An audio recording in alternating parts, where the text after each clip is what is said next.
अस्सलाम वालेकुम नाज़रीन। पाकिस्तान टू अमेरिका के साथ मैं हूं शैला खान और आप देख रहे हैं कैपिटल टीवी वॉशिंगटन। इस वीलॉग में हम आज बहुत सारी बातें करेंगे। पाकिस्तान में क्या कुछ हो रहा है ये आपसे शेयर करेंगे। जो कुछ हो रहा है बहुत अजीब हो रहा है। नून लीग को वहम हो गया है कि एस्टैब्लिशमेंट पीटीआई को दीवार से लगाकर खत्म कर रही है, मगर नून लीग की सियासत गैर मकबूल होती नजर आ रही है। ये मैं नहीं कह रही, ये इस वक्त पाकिस्तान के ज्यादातर एंकर्स जो कि सीनियर एंकर्स हैं वो कह रहे हैं, जो कि सीनियर एनालिस्ट हैं वो कह रहे हैं। इमरान खान को तो फिर एस्टैब्लिशमेंट के हाथों खेले जाने का पहला तजर्बा था, लेकिन मुझे हैरानगी इस बात पर भी हो रही है कि नून लीग जो है उसके अपने पिछले 3 तजर्बों से उसने कुछ नहीं सीखा। अब कल को मियाँ साहब एस्टैब्लिशमेंट की ज्यादतियों को रोएंगे तो ना कोई यकीन करेगा और ना कोई हमदर्दी उनको मिल सकेगी।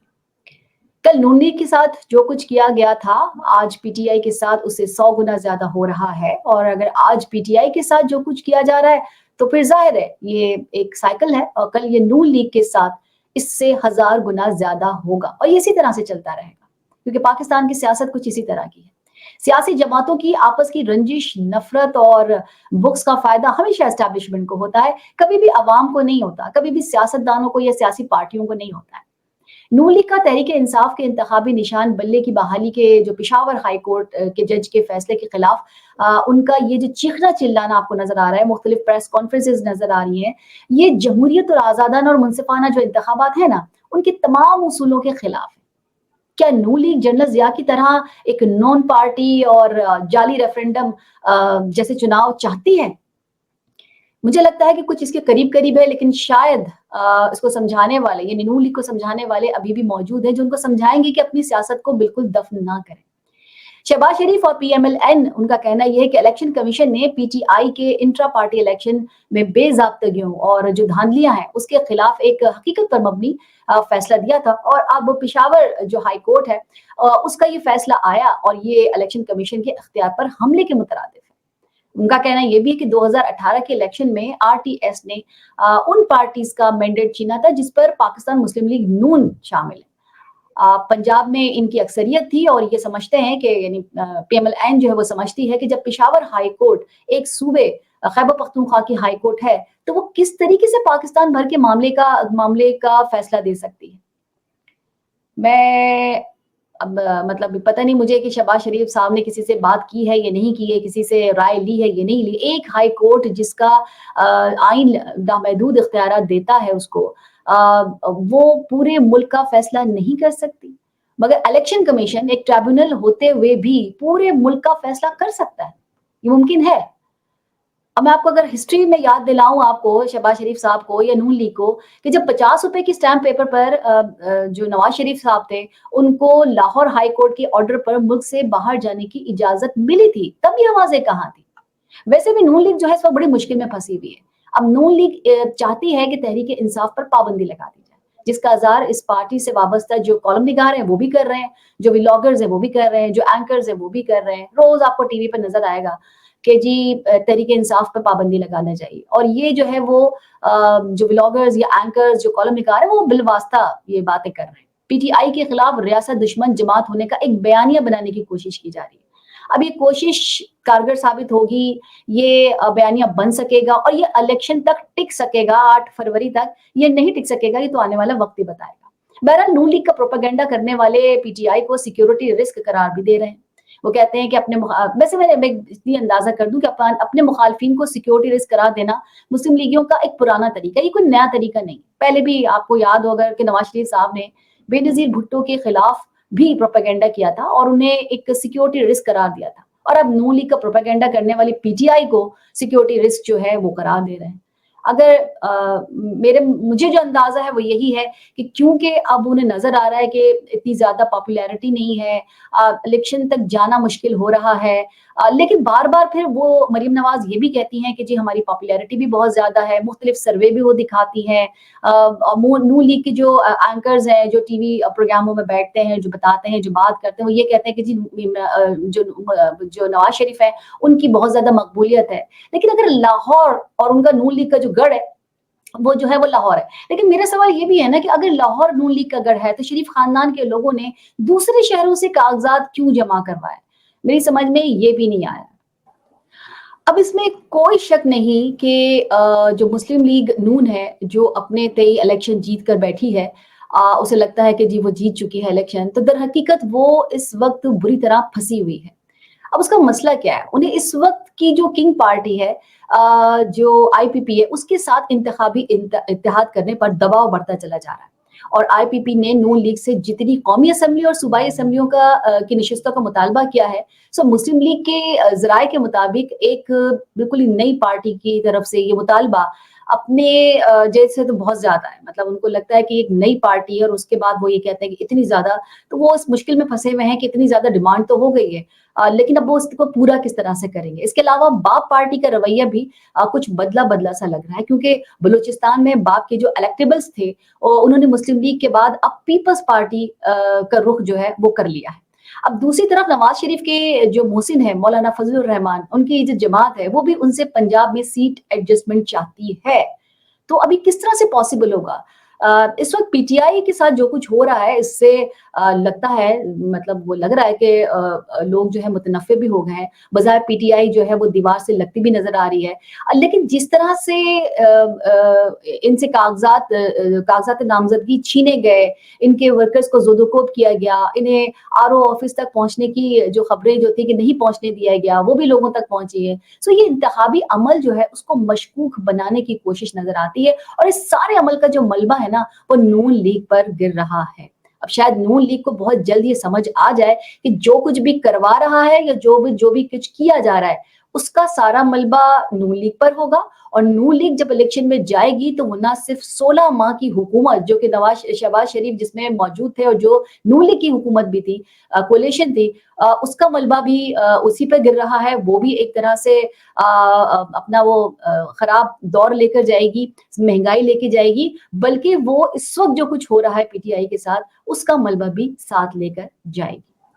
चलिए जनाब, दूसरी खबर पे आ जाते हैं। वर्ल्ड बैंक के मुताबिक पाकिस्तान का माशी मॉडल बिल्कुल नाकारा हो चुका है, और इस वक्त जो भी कुछ मईशत चल रही है या जो भी कुछ उसको पैसा दिया जाता है, उसमें सिर्फ और सिर्फ मरात जो मिलती है वो अशराफिया को मिलती है। तो इस वक्त जो मुल्क है वो अशराफिया का मुल्क बन चुका है। वर्ल्ड बैंक ने ये भी कहा है कि अरबों डॉलर की मरात जब दी जाती हैं तो वो सिर्फ अशराफिया के काम आती हैं। वर्ल्ड बैंक ने ये भी कहा है कि पाकिस्तान का माशी निज़ाम मुकम्मल तौर पर बैठ चुका है। अब सोचने की जरूरत ये भी है ना कि जब आपके मुल्क में इंसाफ नहीं होगा, इंसाफ का मॉडल नाकाम हो जाएगा, जमहूरियत नाकाम हो जाएगी, एक अफरा तफरी होगी, इनसिक्योरिटी लोगों में होगी, तो अकेली मईशत कैसे तरक्की कर सकती है? अवाम के नाम पर दुनिया भर से आप भीख मांगते हैं, और भीख मांगने वाली अशराफिया अरबों डॉलर की मरात लेती है और खुद वो अय्याशी करती है। सो वर्ल्ड बैंक ने वाकई में सही कहा कि पाकिस्तान का जो माशी निजाम है वो मुकम्मल तौर पर बढ़ चुका है।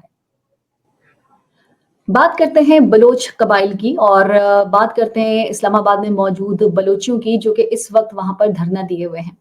मेरे ख्याल में ज्यादा इतना बड़ा मसला नहीं था जितने मसला बन गया। बलोच यकजहती कमेटी ने हुकूमत को 7 दिन का अल्टीमेटम जारी करते हुए कहा था कि वो इसके तमाम मुतालबात पूरे कर दें, वरना जो तहरीक है वो अपना मुद्दा बलोच जो अवाम है उसके सामने रखेगी। तो डॉक्टर मेहरन ने इल्जाम लगाया कि जो रियासत है वो बलोच धरने के खत्म करने के लिए गुज़िश्ता 1 हफ्ते से ताकत का इस्तेमाल कर रही है। यूरोपीय सफीर जो हैं, उन्होंने भी कहा है कि बलोच मुजाहिरीन पर जो पुलिस तशद्दुद हुआ है वो तशवीशनाक है, और पाकिस्तान आलमी कवानीन का एहतराम करे। मतलब बाहर से खबरें आ रही हैं, बाहर से भी एहतजाज हो रहा है, जो कुछ हम या हमारी रियासत उन बलोचियों के साथ कर रही है। अब वफाक के नुमाइंदा इस्लामाबाद पुलिस, जो कि बलोच खवातीन से ये कहती हुई सुनी गई है कि कि तुम लोगों ने क्या तमाशा लगा रखा है। सो इस्लामाबाद की पुलिस नहीं है, बल्कि पाकिस्तान की रियासत है आप लोग। ज़बान इस तरह की इस्तेमाल करेंगे तो इस तरह का मतलब है कि रियासत बोल रही है। जो बलोचों को धुतकार रही है वो रियासत है एक तरह से। अगर आप बलूचिस्तान के लोग इस रियासत से अलग चाहेंगे, तो हम या आप किस मुँह से उनसे कहेंगे कि ये ऐसा ना करें? ये लोग तमाशा नहीं कर रहे हैं, बल्कि ये बेचारे तो तमाशा बन के रह गए।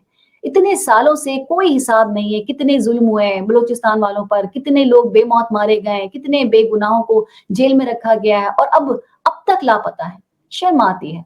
चाहे इस्लामाबाद पुलिस को चाहिए तो ये था कि बलोच जो है वो आए इस्लामाबाद, तो अंदर आने दें, उनको इज्जत से बिठाएं, उनसे पूछें कि आपका मुद्दा क्या है, और उसके बाद वहां तक उनकी रसाई एक्सेस जो है वो कम चलिए थोड़े से लोग, मैं ये नहीं कहती कि आप ज्यादा लोग, लेकिन थोड़े से लोगों का एक ग्रुप लेकर बना के आप हुक्काम बाला तक जा सकते थे। एटलीस्ट वो बात ही करने आए थे। اسلام آباد پولیس نے اسلام آباد کے اندر داخل نہیں ہونے دیا، مگر لوگ جو GHQ تک پہنچ سکتے تھے، کور کمانڈر ہاؤس تک پہنچ سکتے تھے، آپ نے ان کو جانے دیا؟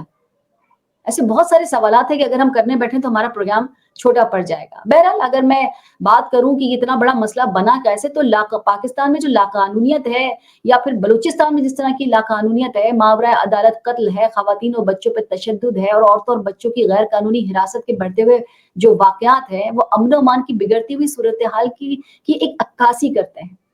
انسانی حقوق کی اس خراب صورتحال کی بنا پر ایک طرف عوام میں بے چینی بڑھتی ہے، تو دوسری طرف جو دنیا بھر میں پاکستان کا ایک جو تشخص ہے، ایک جو اس کی جو تصویر ہے، وہ متاثر ہوتی ہے۔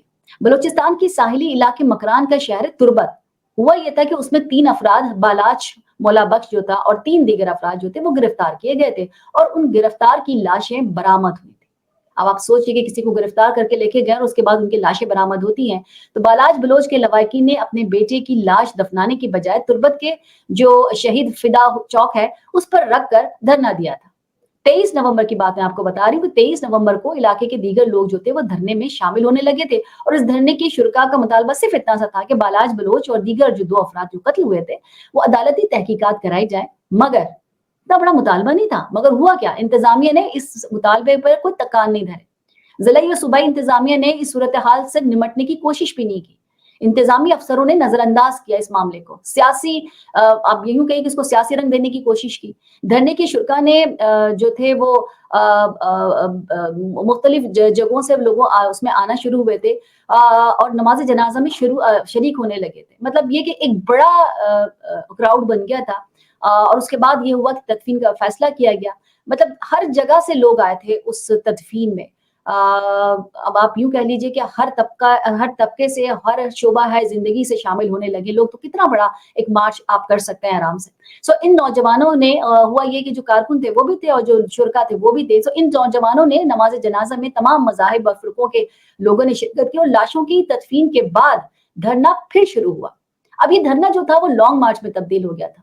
لاپتہ افراد کے لواحقین میں سے ایک سیما بلوچ اور ایک ڈاکٹر مارنگ جو تھی وہ شامل تھی، اور جو مارنگ تھی وہ جو لانگ مارچ تھا اس کی کمانڈ انہوں نے سنبھال لی تھی۔ ڈاکٹر مارنگ جو تھی، ان کا مطالبہ ہے کہ بلوچستان میں انسانی حقوق کے خلاف ورزیوں کی جو تحقیقات ہے اس کے لیے ایک عدالتی کمیشن بنا دیا جائے۔ کیا غلط کیا اگر انہوں نے اس پروسیجر کو اگر عدالت میں لے کے جانا چاہتی ہیں، اور ہوتا بھی یہی ہے، جہاں آئین ہوتا ہے، جہاں قانون ہوتا ہے، وہاں پر یہی سب کچھ ہوتا ہے، یہی پروسیجر ہوتا ہے۔ مارنگ نے کوئی نئی بات نہیں کی تھی۔ بلوچستان کے وزیر اطلاعات جان اچکزئی مسلسل کہہ رہے ہیں ان کو کہ بالاچ بلوچ دہشت گردی کی وارداتوں میں ملوث تھا۔ یقیناً ان کے پاس اس کی کوئی مصدقہ شواہد ہوں گے، کوئی اطلاعات ہوں گی۔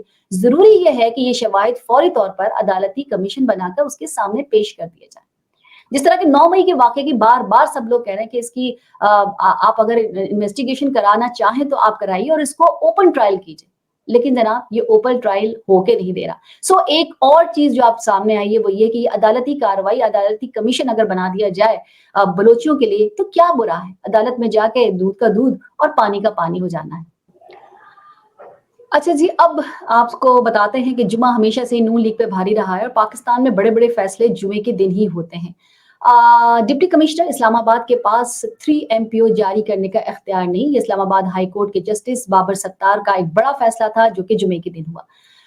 شہریار آفریدی اور شندانہ گلزار کے خلاف جاری MPO آرڈر کو کالعدم قرار دے دیا گیا۔ دیکھنے میں تو ایسے ہی لگ رہا ہے کہ آہستہ آہستہ PTI کو ریلیف مل رہا ہے، لیکن یہ قانونی ریلیف ہے، یہ ایسا کوئی ریلیف نہیں جس پہ آپ کہہ سکیں کہ کوئی رشتہ داری ہے، یا ایسا کوئی آپ نہیں کہہ سکتے کہ جی کہیں اور سے آرڈرز آئے ہیں۔ بہرحال 3 MPO کے تحت آپ نے دیکھا کہ کن کن لوگوں کو نظر بند بھی کیا گیا، کن کن PTI کے رہنماؤں کو جیل میں بھی ڈالا گیا۔ ڈپٹی کمشنر جو ہائی کورٹ ہے اس کا کہنا ہے کہ ڈپٹی کمشنر 3 MPO آرڈر جاری نہیں کر سکتا۔ 3 MPO اختیارات کا قانون جو ہے وہ جب آپ استعمال کرتے ہیں تو وہ غیر قانونی ہے، اور 3 MPO کا اختیار صرف وفاقی کابینہ کے پاس ہونا چاہیے۔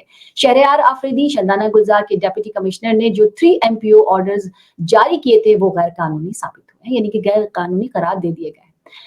बहरहाल एक तरफ तो पीटीआई की ये अंदाज़ है कि एक बंदा उठा लिया जाता है, उसको 3 एमपीओ के तहत नज़रबंद भी कर दिया जाता है। अगर वो रिहा हो जाए तो उसे 3 एमपीओ के तहत दोबारा बंद भी कर दिया जाता है। लेकिन एक दूसरी तरफ अगर मैं देखूँ तो दूसरी तरफ आपको फज़लुर रहमान ये कहते नज़र आएँगे कि अमन-ओ-अमान की सूरत-ए-हाल बेहतर नहीं है और कोई भी मेरा कारकुन शहीद हुआ या किसी भी तरीके से नुकसान पहुँचा तो चीफ जस्टिस और इलेक्शन कमिश्नर जिम्मेदार होंगे। सो हम ये इलेक्शन किसी भी सूरत नहीं होने देंगे।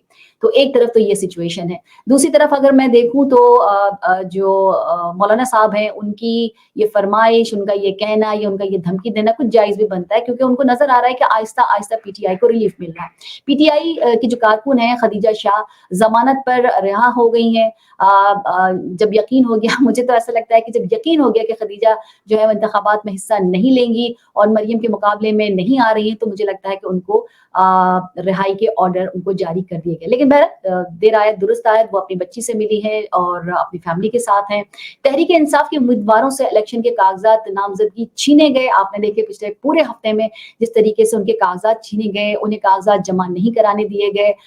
उनके जो तजवीज़ कुनंदा थे और तस्दीक कुनंदा थे उनको हिरासत में लिया गया। पुलिस पीटीआई के उम्मीदवारों के घरों पर छापे मारती रही, लेकिन मुस्लिम लीग नून जो है वो फरमा ये रही है कि तहरीक इंसाफ को लेवल प्लेइंग फील्ड मिल रही है।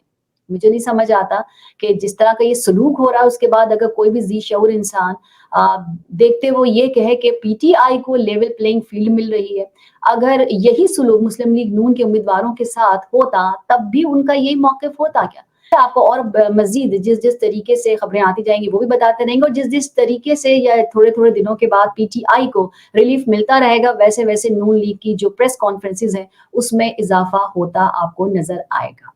अब तक के लिए इतना ही।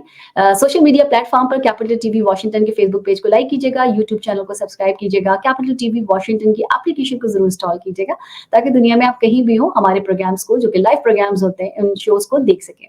ज़िंदगी ने वफ़ा की तो इंशाअल्लाह अगले प्रोग्राम में फिर आपसे एक मर्तबा फिर मुलाकात होगी। तब तक के लिए शैला खान को दीजिए इजाज़त। फ़ी अमान अल्लाह।